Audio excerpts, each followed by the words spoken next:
और वह जो दासी बड़ी भगवदीय हती, जे महाप्रभुजीना जे सेवक थया ए, ताकि वार्ता नाही लिखी, सो याते श्री जमुना जी की सखी, यमुना जी ने सखी है। लीला में इनको नाम कृष्णावेशिनी है।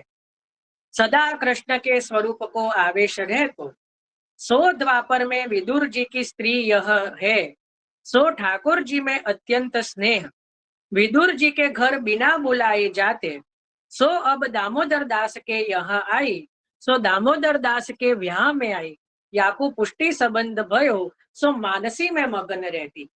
जो एमना 3 जन्म बताया કે સૌથી પહેલા જન્મમાં વિદુરજીના ઘરે વિદુરજીના પત્ની રૂપે એમનો જન્મ છે। વિદુરજીના પત્ની એટલે જે છે કે જ્યારે પ્રભુ ઘરે પધાર્યા, વિદુરજીને એટલો બધો સ્નેહ છે તો એટલું બધું ભાન ભૂલી ગયા કે જ્યારે પોતે કેલા પ્રભુને ધરાવે છે તો એનો ગર્ભ ફેંકી દે છે અને છાલ, કારણ કે એટલું બધું એમનામાં એ સ્વરૂપે એમને ભાન નથી, સભાનતા નથી, એટલો બધો ભાવ છે કે પ્રભુને કેલાની છાલ ધરી દીધી, કારણ કે એમને સ્વરૂપની વિસ્મૃતિ છે।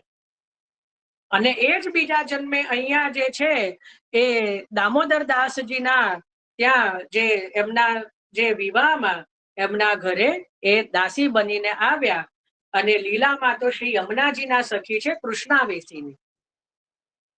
અને એમને જ્યારે મહાપ્રભુજીનો બ્રહ્મ સંબંધ થયો અને સદા સંયોગમાં આપ મગ્ન બની ગયા, કારણ કે કૃષ્ણનો આવેશ છે। જો કૃષ્ણ આવેશીની જેને સદા કૃષ્ણનો આવેશ રહે છે એટલે સદા એ કૃષ્ણની માનસીમાં મગ્ન રહે છે, એવા આ વૈષ્ણવ છે।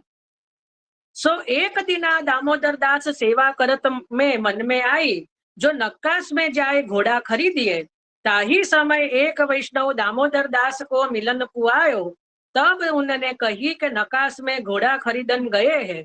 तब वह वैष्णव चलो गयो, पाछे यह बात कहूं ने दामोदर दास तो कही, जो तुम सेवा में हते तब येने ऐसी कही। तब दामोदर दास तो पूछी, तब कही कि तिहारो मन वा समय कहाँ हतो, जहां मन तहां देह जानियो। आनी नीचे अंडरलाइन करो, जहां मन तहां देह जानियो। तब दामोदर दास चूप होई के रहे। एक वखत दामोदर दास संभरवाला जे छे ए द्वारकाधीश प्रभुनी सेवा करता करता मनमा एवुं आव्युं के आजे तो घोड़, पहेलाना समयमां तो जे वाहनो हता ए घोड़ा हता। આપણને મનમાં આવે ને કે કોઈક સરસ ગાડી છોડાવું, કોઈક સરસ બાઇક છોડાવું, તો એવું થાય ને ઘણી વાર। તો એ રીતે અમિતાબેન હા પાડે છે, થાય થાય થાય તો એ રીતે અહીંયા દામોદર દાસજીના મનમાં એવું આવ્યું કે આજે તો કોઈ નવો ઘોડો છોડાવીએ, નવી નક્સલનો, બરાબર। એટલે એ જ સમયે એમના ઘરે કોઈ મહેમાન આવ્યા એટલે પૂછ્યું કે ભાઈ કાં છે તમારા શેઠ, ક્યાં છે? એ તો એટલે કે તો ઘોડા ખરીદવા ગયા છે। એટલે આ વાત સેવા કરતા કરતા સંભરવાળાજીએ જાણી એટલે પૂછ્યું કે કેમ આવું કહ્યું? તો કીધું કે જ્યાં તમારું મન છે ત્યાં તમારું દેહ જાણવું, એટલે મન સદા પ્રભુમાં રાખવું। દેહ ભલે ગમે ત્યાં હશે તો ચાલશે, પણ મન જે છે એ પ્રભુમાં રાખવું જોઈએ। सो जब नाव में सामग्री धरी, तब सामग्री सदृश ये हूँ भई, सो वह नाव पर द्वारकानाथ जी के संग गई। तब श्री आचार्य जी सो वैष्णव ने आए कही कि महाराज श्री द्वारकानाथ जी वैभव सहित पधारे। એટલે શ્રી દ્વારકાધીશ પ્રભુ જ્યારે મહાપ્રભુજીના ઘરે પેલા નાવમાં બિરાજીને ગયા ત્યારે આ જે દાસી છે એ પણ સાથે ગયા, કારણ કે એક વૈષ્ણવ તો જોઈએ ને પ્રભુની સાથે। તો આ દાસી એ પ્રભુને લઈને શ્રી મહાપ્રભુજીના જે છે ઘરે એ ગયા, એટલે નાવમાં એ ગયા ત્યારે કોઈ વૈષ્ણવે કીધું કે મહારાજ બધો દ્વારકાનાથજી વૈભવ સહિત પધારી રહ્યા છે। તા સમયે ગોપીનાથજી ઠાડે હતે, ગોપીનાથજી ત્યાં મહાપ્રભુજીની આગળ ઠાડા હતા। તબ ગોપીનાથજી કહે કે લક્ષ્મી સહિત નારાયણ પધારે, એટલો બધો વૈભવ કે લક્ષ્મી સહિત નારાયણ પધારે है। तब आचार्य जी कहे के वैभव ठाकुर को देखी के तिहारो मन प्रसन्न भयो है, प्रभुनो वैभव जोईने के तमारू मन प्रसन्न थयुं छे। तब श्री गोपीनाथ जी कहे, जो बहु आनी अंडरलाइन करजो, तिहारे कहाई के ठाकुर जी की वस्तु में अपनो मन करेगो, તાકો નિર્મૂલ નાશ જાય. એટલે તમારો કહેવડાઈને જે ઠાકોરજીની વસ્તુમાં જે મન રાખે એનું તો સઘળું નાશ થાય. तब आचार्य जी कहे हमारो मार्ग तो ऐसे ऐसो ही है. હવે જો આ જે આગળની લાઈન છે ને એ ખબર નહીં કોણે છાપી છે, સાચી નથી. સો દ્રવ્ય દેખ કે આ ગોપીનાથજી પ્રસન્ન ભય પુત્ર ભય વંશની આ બધું ખોટું, આટલું કાઢી નાખજો. આ કોઈએ ખોટું કોઈ ગોપીનાથજી વિશે લખ્યું છે. શ્રી ગોપીનાથજી તો અત્યંત ત્યાગી અને વૈરાગી સ્વરૂપ થયા અને મહાપ્રભુજીના બડેલાલ. એટલે એવું બને જ નહીં કે કશું પ્રસન્ન ભય આમ તેમ એવું બધું ન થાય. એટલે ખોટી વાત છે, એટલે એ કાઢી નાખવી. પાછે શ્રી આચાર્યજી વૈષ્ણવ આજ્ઞા કીએ કે સગરી સામગ્રી શ્રી જમનાજી મેં પધરાઈ દો. એટલે યમુનાજીમાં બધી સામગ્રી પધરાઈ દો. કેવલ દ્વારકાનાથજી કો હમારે ઘર પધરાઈ લાવો. એટલે દ્વારકાધીશ પ્રભુને અમારે ત્યાં પધરાવો અને બાકી જેટલો પણ વૈભવ છે ને જમનાજીમાં પધરાવી દો. तब वह दासी हूँ सामग्री रूप है सो देह सहित श्री जमुना जी के पास चली गई. सदेह श्री जमुना जी ની પાસે ગઈ. આ એક જ વૈષ્ણવ એવા છે. આમ તો એક વૈષ્ણવ 252 માં એવા છે અને આ 84 માં એક વૈષ્ણવ એવા છે કે જે સદેહ લીલામાં પધાર્યા છે. સદેહ બરાબર. શ્રી મહાપ્રભુજી પણ સદેહ પધાર્યા છે, શ્રી ગોપીનાથજી પણ સદેહ પધાર્યા છે, શ્રી ગોસાઈજી પણ સદેહ પધાર્યા છે. 7 બાળકોમાં શ્રી ગોકુલનાથજી સિવાય બધા જ બાળકો સદેહ લીલામાં પધાર્યા છે. કોઈએ દેહ નથી પાડ્યો. શ્રી વલ્લભ કુલની અંદર પણ સૌથી પહેલો દેહ પાડ્યો શ્રી ગોકુલનાથજીએ. લૌકિક દેહ છોડ્યો ને પછી આજ્ઞા કરી કે પીછે શું એસે હી કર્યો, પાછળથી આ રીતે કરજો. કારણ કે જો લૌકિક લીલા નહીં કરો તો આ હવે ધીમે ધીમે કલયુગ પ્રબલ છે, એટલે હવેથી સદેહ આવવું નહીં, દેહ પાડીને આવવું. એટલે શ્રી ગોકુલનાથજીએ એ ક્રમ પ્રારંભ કર્યો. બાકી એની પહેલા જેટલા પણ બાળકો પધાર્યા, મથુરાનાથજી જે છે એ શ્રી ગિરધરજી જે છે એ મથુરાનાથજીના મુખારવિંદમાં સદેહ પધાર્યા. શ્રી ગોવિંદરાયજી શ્રી વિઠ્ઠલનાથજીના સ્વામીનીજી જે બિરાજે છે એમની અંદર સદેહ પધાર્યા. શ્રી ગુસાઈજીના ત્રીજા લાલજી શ્રી બાલકૃષ્ણજી એ દ્વારકાધીશની પીઠિકામાં સદેહ પધાર્યા.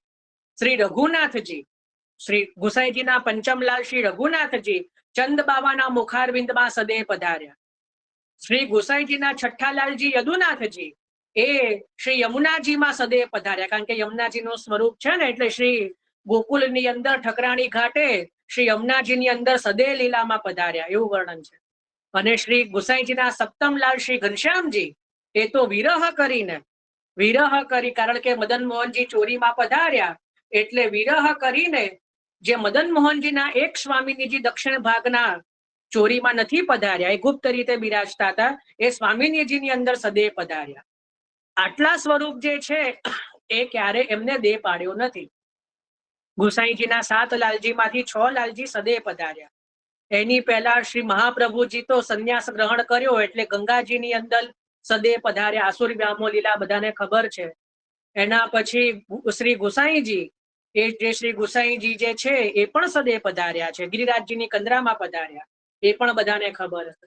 શ્રી ગોપીનાથજી જે છે ગુસાઈજીના મોટા ભાઈ અને શ્રી મહાપ્રભુજીના બડે પુત્ર એ જગન્નાથજીની અંદર સમાવી ગયા, તો એમનો પણ સદેહ પધાર્યા છે. અને ગોપીનાથજીના એક લાલજી પુરુષોત્તમજી થયા, એ પુરુષોત્તમજી પણ શ્રીનાથજીની પીઠિકામાં પધાર્યા. એ પણ કેવલ 11 વર્ષની આયુમાં જે છે, 11 વર્ષ ઘણા કે છે ને, ઘણા 18 વર્ષ કે છે, જે પણ હોય, પણ એ વર્ષે જે છે એ શ્રીનાથજીની પીઠિકામાં સદેહ પધાર્યા. એટલે એમણે પણ દેહ પાડ્યો નથી. બરાબર. તો આટલા જે બાળકો જે છે, અને એની પહેલા શ્રી ગોકુલનાથજી પહેલા જેટલા પણ બાળકો પધાર્યા બધા સદેહ પધાર્યા છે. બરાબર. તો આટલી જે છે, એટલે અહીંયા પણ જે અહીંયા વૈષ્ણવની વાત છે, તો એમાં 2 વૈષ્ણવો એવા આવે છે, જેમાં આ એક 84 વૈષ્ણવમાં છે કે જે દામોદર દાસજીના સ્ત્રી જે છે, સ્ત્રીના જે દાસી જે છે એ જે કૃષ્ણાવેશીની એ શ્રી યમુનાજીની અંદર સદેહ પધાર્યા.